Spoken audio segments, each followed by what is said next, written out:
Ақсу Аюлы кентінде Ұлы Дала мұрасы атты халықаралық турнир басталды. Турнирге аңшы құстар мен тазы тұқымдас иттер жиналды.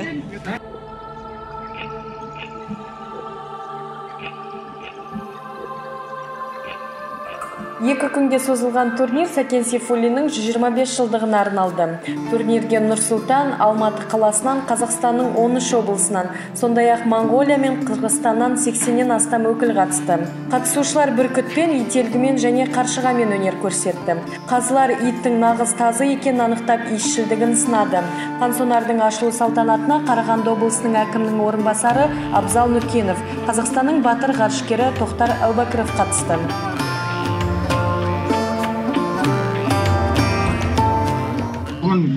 Ұлы бабаларымыздың дәстүрлерін жалғаудағы осынау үлкен шарамыз тағы бір рет құтты болсын демекпін.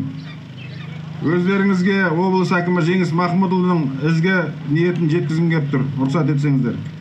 Құрметті жарыстың қатысушылары мен қонақтары, сіздерді Сәкен Сейфуллиннің 125 жылдығына арналған Ұлы Дала мұрасы республикалық турнирінің ашылуымен жүректен құттықтаймын.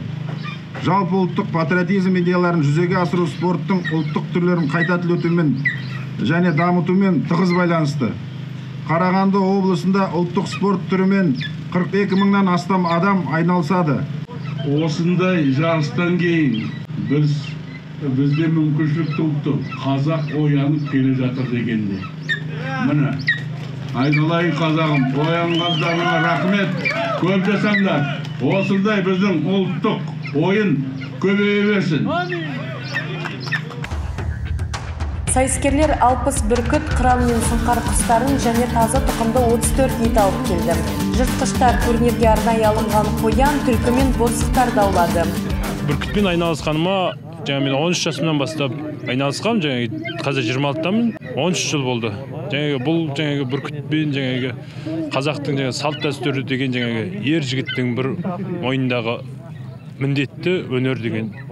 Біз қазақ ата-бабамыздың салт дәстүрін жалғастырып жүргенге мақтаныш етеміз. Кейіміз бұл ежелден келе жатқан ата-бабамыздың құлын жарғақ деген суыққа шыққанда тоңбайтын киіп алып аң аулап бүркіт салып неметкен кезде киетін киімі.